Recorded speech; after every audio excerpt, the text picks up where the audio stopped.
Hey guys, welcome back to my channel. So I'm going to start off with trigger warning. This is going to be another Scientology based video. So if you find those kind of videos triggering, go ahead and click off this video.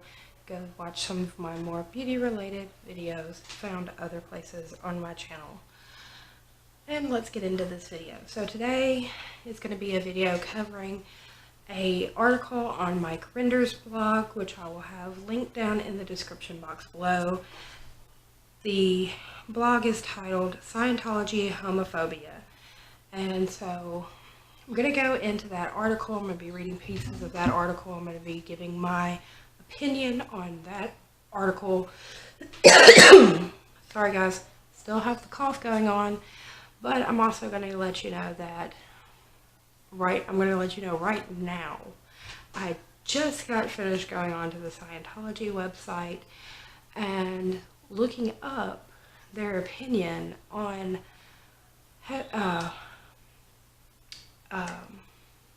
homosexuality. Well, on their website they have a place where you can look up keywords or phrases or things of that nature, and it'll pull up their views or statements or opinions on those words. So I went on the website, I went to the little search area, and I typed in homosexuality. No results found. So I was like, okay, views on homosexuality. No results found. So they are officially not putting a stance on Scientology's views or opinions on homosexuality. So, we're going to get into Mike Rinder's blog on this, my opinions. I've watched a bunch of videos, so we're just going to get into that. So, Mike Rinder posted this blog October 10th, 2015. So yes, I know I'm late to the game, but who cares? So, let's get into it. He starts off with the question, is Scientology homophobic? So that's the big question. Is it homophobic? Now, they claim to be all-inclusive. They claim a lot of things. Scientology claims a lot of shit just to get you to join. They claim to be accepting of all religions. They claim to be accepting of all people, colors, races, creeds, whatever. But if you look at Scientology from the outside in, you see one thing. You see a lot of white, heterosexual men figures in positions of power, one. You see a lot of subjugation. You see a lot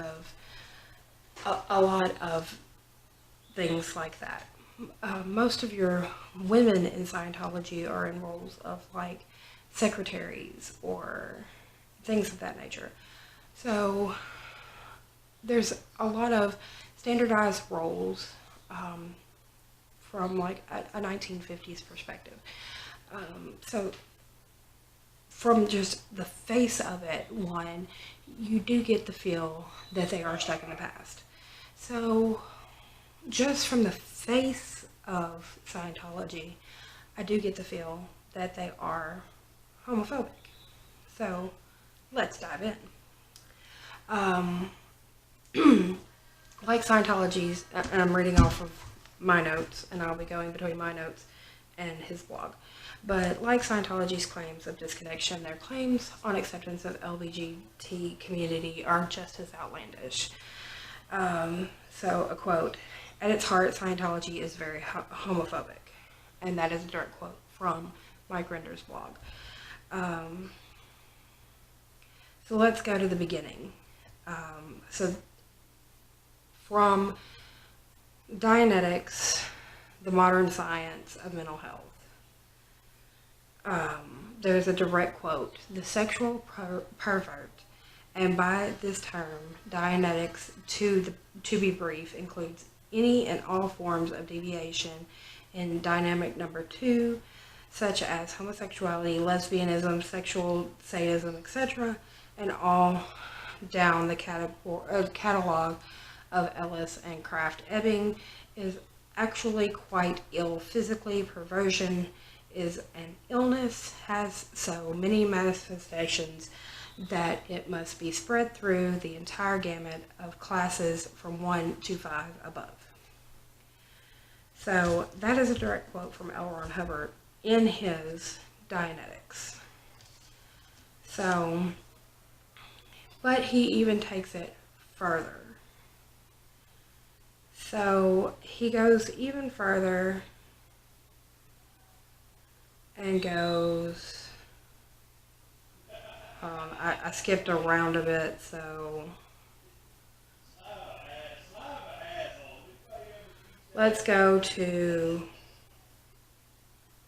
The Science of Survival by L. Ron Hubbard, who stated homosexuality, sexual pervert, and deviation was placed on his tone scale at a 1.1, which was a covert hostile. Now he has a tone scale, which I don't know like how high up and down that goes. I haven't looked into the tone scales, but 1.1 is like way down at the bottom, and that is considered like a covert hostile person. Like that's like really low, and you should avoid these people, and they're like the lowest of the low, and you know, they're horrible, horrible people, right? So people at a 1.1 are the scourge of society. Like these are like the bottom of the bottom. Like these are just horrible, horrible people. And then he goes on to talk even more about 2 ways of handling, and I'm taking this directly from Mike Rinder's blog. There are 2 answers for the handling of people from 2.0 down on the tone scale, neither one of which has anything to do with reasoning with them or listening to their justifications for their acts. The first is to raise them on the tone scale by undisturbing some of their theta by any one of the 3 valid processes. The other is to dispose of them quietly and without sorrow. So either work them through like your Scientology processes or kill them is pretty much what he's saying. Yeah, that's reasonable for a religion to go. Like either we're going to fix you through our processes or we're just going to kill you, and that's how we fix you. I mean, people blow up with Muslim faiths who believe in honor killing, and he pretty much just said in here to either process them or kill them. I mean, that's legitimately what he just said.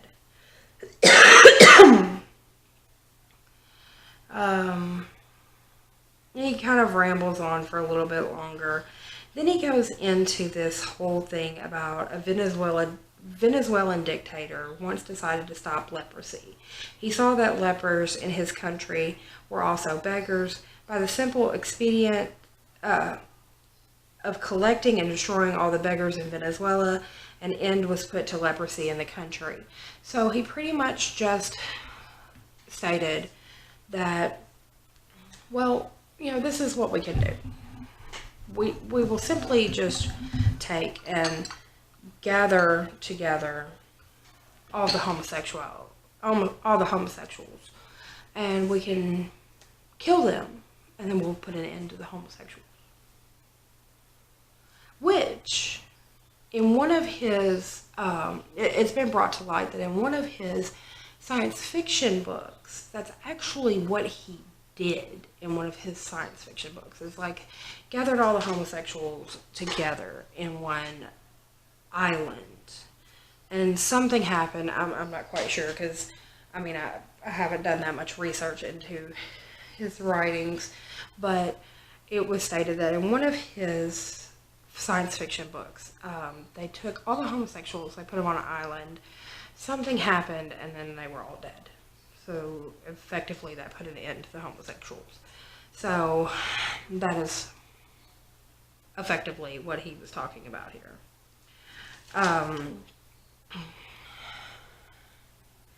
So he believed that Hubbard believed that people in levels below 2.0, which is anybody in the LGBT community, were not able to be, were not able.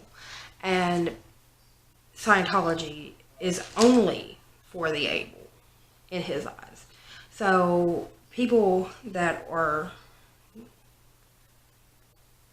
homosexuals were just de facto not eligible to be Scientologists. So right there is your answer for whether Scientology is homophobic, because just in L. Ron Hubbard's opinion, they were not eligible. And so if you want to know if Scientology is homophobic, you have it right there. But there's more. I mean, it just keeps coming. It's the gift that keeps coming. So let's go on to the handbook for pre-clears, which I covered in one of my previous videos. In one of my previous videos, we were talking about the books for you to make up your mind. Remember, it's like you had to spend almost like $200, or it was like $200. You got these like 10 books. One of the books in that series was the handbook for pre-clears. So in the handbook for pre-clears, there is this quoted section. Homosexuality comes from this manifestation, and from the manifestation of life continuation for others. A boy whose mother is dominant will try to continue her life from any failure she has. A girl whose father is dominant will try to continue his life from any failure he has. The mother or father were cause in the child's eyes. The child elected himself successor to cause. Breaks this life continuum concept by running sympathy and grief for the dominant parent, and then run off the desires to be an effect in their failures, and the homosexual is rehabilitated. Homosexuality is about a 1.1 on the tone scale, so is general promiscuity. So pretty much they're saying like homosexuals, promiscuous people, child molesters, sadist people, all these people are like 1.1s. They're like just the bottom of the bottom.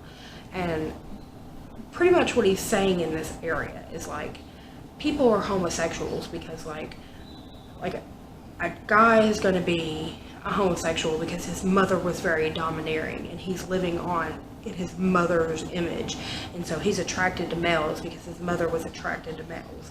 And so if you fix that in him, you fix his mother's dominant personality in him, he's fixed, and then he'll be attracted to women. And a girl will be a lesbian because her dad was dominant, and she's running off of his personality, and so she's attracted to females. And if you fix that in her, then she'll be attracted to males.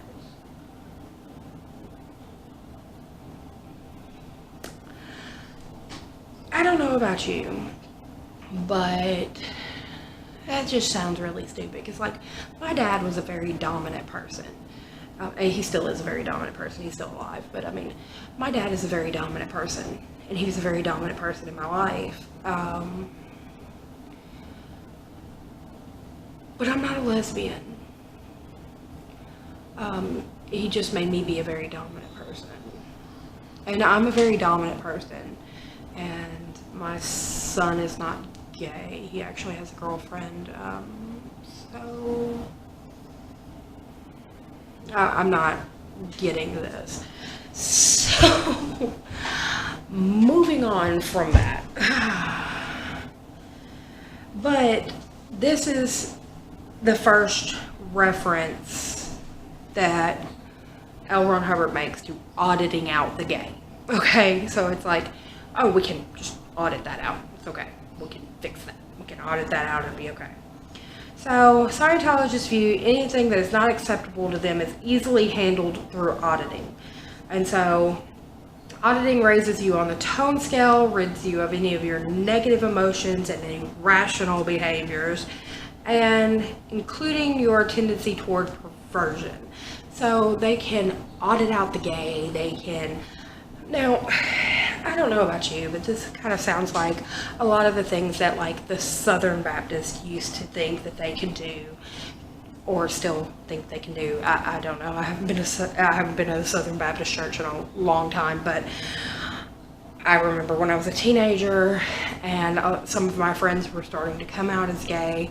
A lot of them thought that they could, you know, pray out the gay, or they could, you know, counsel out the gay, for some of my friends that were coming out as gay. And, you know, that backfired in a big way. But anyway, and a lot of places have outlawed a lot of these programs because it's caused a lot of problems. A lot of people have committed suicide after going through a lot of these programs because it causes a lot of emotional damage. So I don't really see where it does any good. In my opinion, it could probably do a lot of harm, but you know, that's just me. I might just be, you know, being a suppressive person standing over here, but I'm just saying, that's my opinion. So,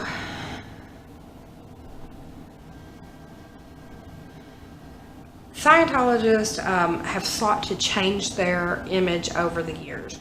You know, they're trying to say, oh, well, you know, that was the views in 1950 where people were not overtly gay, they had to be covertly gay, and so, you know, things have changed over the years. You know, even L. Ron Hubbard would agree with it nowadays. No, I don't think he would.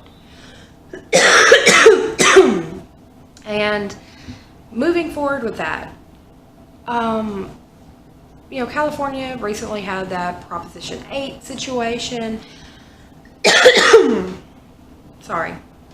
And they had the Church of Scientology had people that were supporting Proposition 8 that actually had some of their people inside the church leave. Famously, you know, my mind just went blank. I know his last name is Haggis. He left the Church of Scientology after it was discovered that people from the Church of Scientology were supporting Proposition 8. And he started speaking out about problems in the Church of Scientology after he left, because he was campaigning against Proposition 8. He is a famous director. I mean, $1 Million Baby, you know, things like that. He's speaking out about those things now, and, you know, he has been in Scientology since, you know, the 70s, and he had started seeing things, but he was so far in that he was like, oh no, you know, everything's fine. It was just that Proposition 8 pushed him right over the edge. And, you know, other things. But Mike Rinder points out several other things. He's like, there are plenty of references to homosexuality in scripture of Scientology. So here we go with HCOB. This is dated February 25th of 1960 in the model session. To get the PC over any condition or aberration that he is agonizing to get rid of, find a terminal that adds up to it and run a single conferent on the terminal. Example, if the PC is sick, the process would be, what about the sick person would you confront?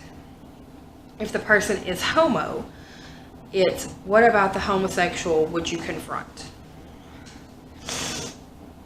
And of course, the famous and still very much used Joburg Sec Check, including all questions about sexual activities to give a flavor of where homosexuality was placed in the pantheon of bad sex acts. So this is the HCOB, April 7th, 1961, Johannesburg Confessional. Have you ever raped anyone? Have you ever been involved in an abortion? Have you assisted in any abortion? Have you ever committed adultery? Have you ever practiced homosexuality? Have you ever had intercourse with a member of your family? Have you ever been sexually unfaithful? Have you ever practiced sodomy? Have you ever consistently made a practice of sexual perversion? Have you ever slept with a member of a race of another country, of another color? And the same of the standardized sex check that was published a decade later. HCOB, December 7th, 1972, the Basic Integrity List. Have you ever raped anyone? Have you ever been involved in an abortion? Have you ever committed adultery? Have you ever practiced homosexuality? Have you ever had intercourse with a member of your family? Have you ever been sexually unfaithful? Have you ever made a practice of sexual perversion? So over the years of Scientology that Hubbard was alive, he never changed his view on homosexuality, ever. As a matter of fact, his views became worse. His attitudes towards sex became even more strident and bizarre. In virtually the last HCOB, dated August 26, 1982, he wrote for Scientologists, which is entitled Pain and Sex, and they still pull this out to this day. This writing is not presented as figurative. It is intended to be taken literally and is based on L. Ron Hubbard's vast knowledge of things.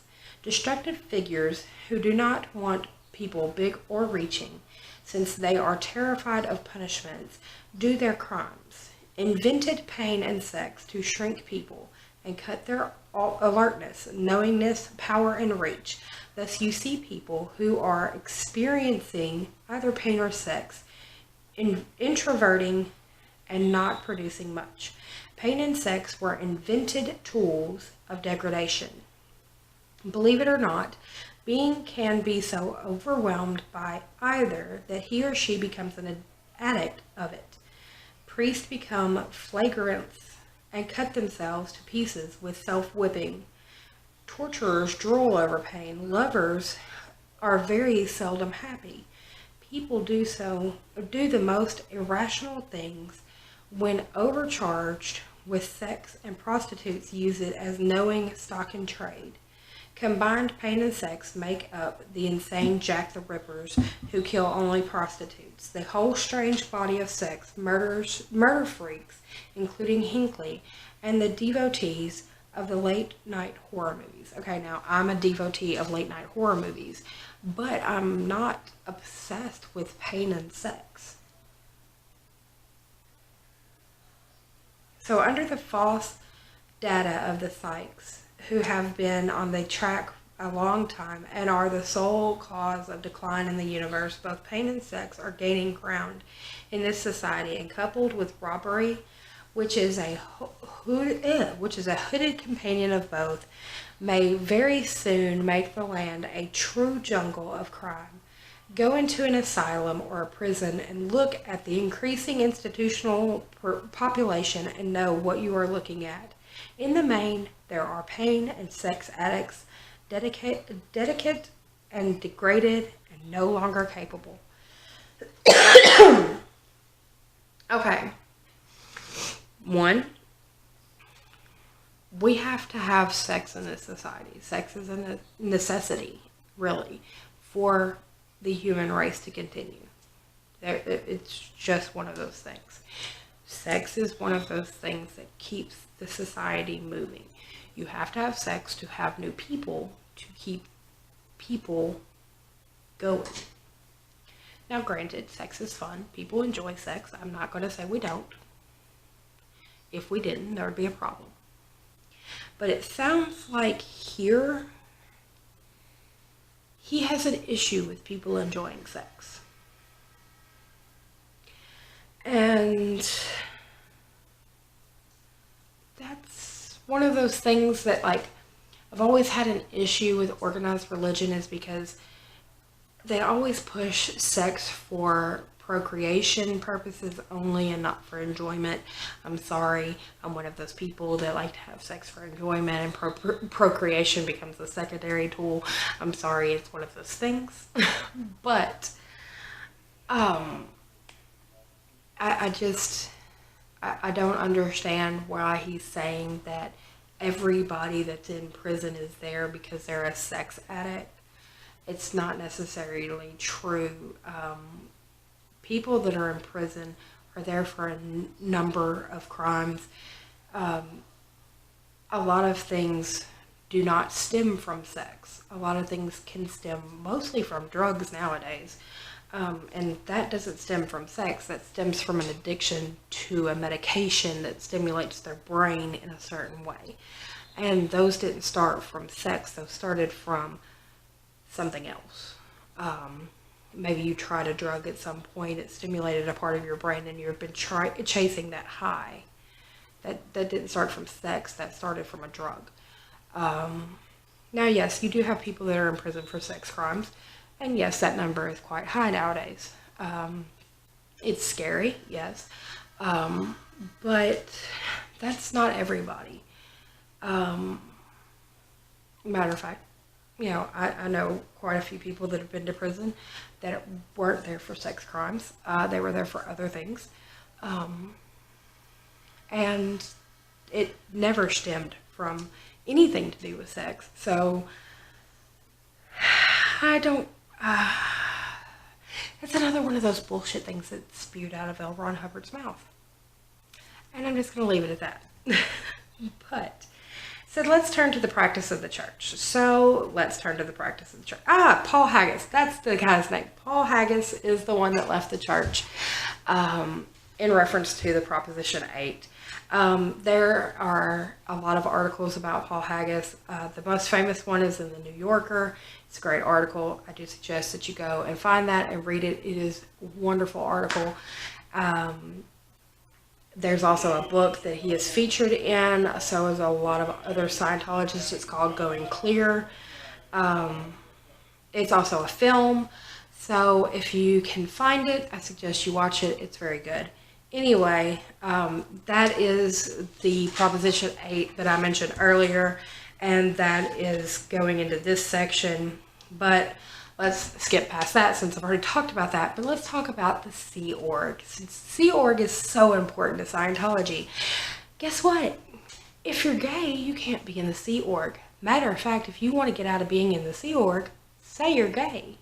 Because those Sea Org recruiters will leave you the hell alone. Used to, if you wanted to try to get out of the Sea Org, you would say that you had tried LSD one time and they would leave you alone. Well, then they got wise to that. So then they started asking you a whole bunch of other questions, disqualified the fact that you'd ever used LSD, and would keep hounding you to join.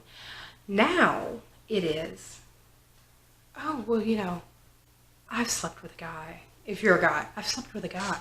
Or, I'm very attracted to you. If you're a female, you're very attractive. Would you like to go out on a date? And they'll run for the hills. They will not have homosexuals in the Sea Org at all. There have been people that have left the Sea Org because they've been kicked out for being homosexuals. And it just does not happen. It's absolutely forbidden. It is no.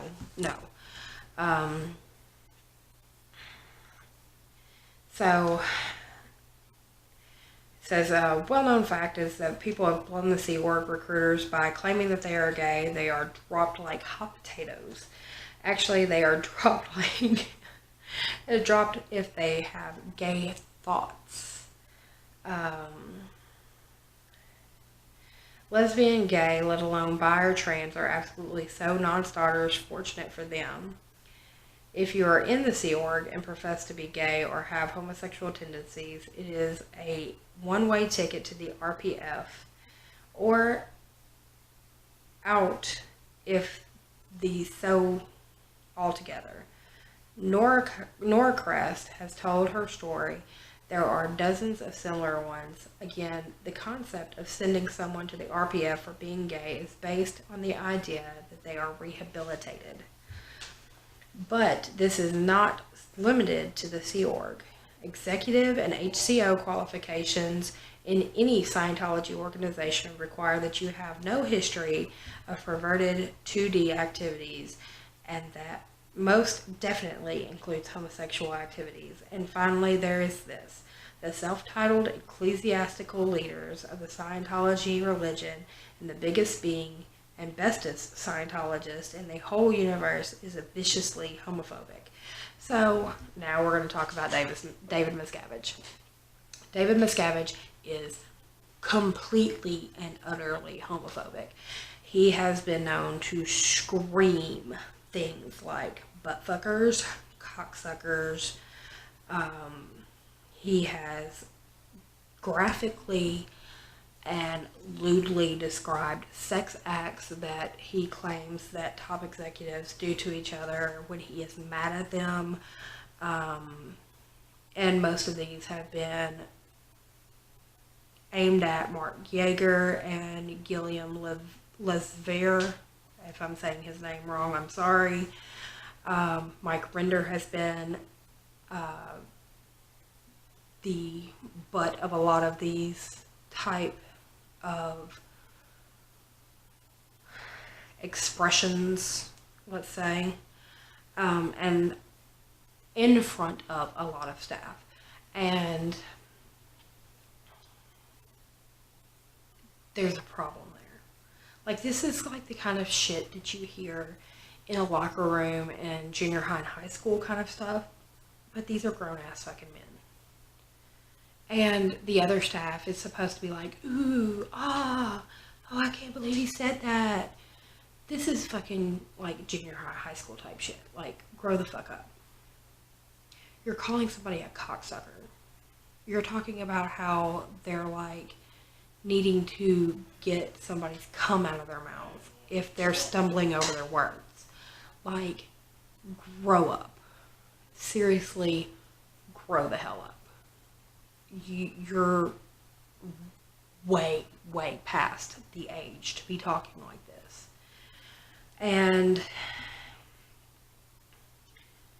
there are several people that have witnessed this type of stuff and have spoken out about it. So it's not just it's not just Mike saying this for effect. There have been several people that have said, yes, he has said this type of stuff. Yes, he has done this type of stuff. It's been documented over and over and over again by several different people, several different, like they're saying different areas of gold base, different meetings to different people were present. Like, these are not, oh yes, he said that to Mike Rinder at this specific meeting and we were present. No, it was, he said that to Mark Yeager and we were in this hallway and I was there and this person was there. Oh, well, he said that to Mike Rinder and we were in this conference room and this person, it was so specific at different times in different places and different people were present that these things are true. And you can tell that these things are true. So that just proves right there that the initial question that we're asking, is Scientology homophobic? Yes, yes, yes. From when L. Ron Hubbard was in charge and writing the books and lecturing to even present day with David Miscavige in charge and enforcing everything, it is still homophobic. It's been homophobic from day one. It has continued to be homophobic. It will continue to be homophobic. It will always be homophobic. And he writes a PS. I should add that though I grew up with the idea that you should always be wary of 1.1s, and the easiest 1.1s to spot were homosexuals, I have a very different view today. I have quite a number of LBGT friends, and they are among the most creative, compassionate, and genuinely nice people I know. And they are uniformly oh so non-judgmental about the personal choices of others. Discrimination is a pet peeve of mine, and I hate it in any form. I grew up in the 60s with the stigma of being a Scientologist, and when it was about like being gay, funny how I resent being treated differently, but had the mindset that others deserved it. So, starting out talking about, is Scientology gay? Is Scientology gay? Scientology homophobic?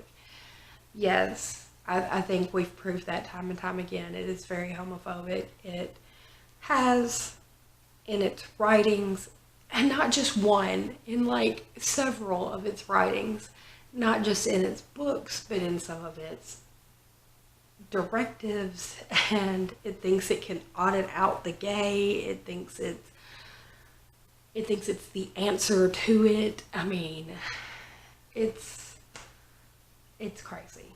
It really is. So I think we've answered that question. They don't have an official view on it on their website, so they're avoiding that question even now. So yes, Scientology is homophobic, and they think they can fix you if you are a homosexual or a lesbian or bisexual or trans or whatever your sexual leaning is. They think they can fix you, and you should run for the hills. Okay, so anyway, guys, that's going to be the end of this video. If you have any questions, comments, or concerns, leave them down in the comment section down below.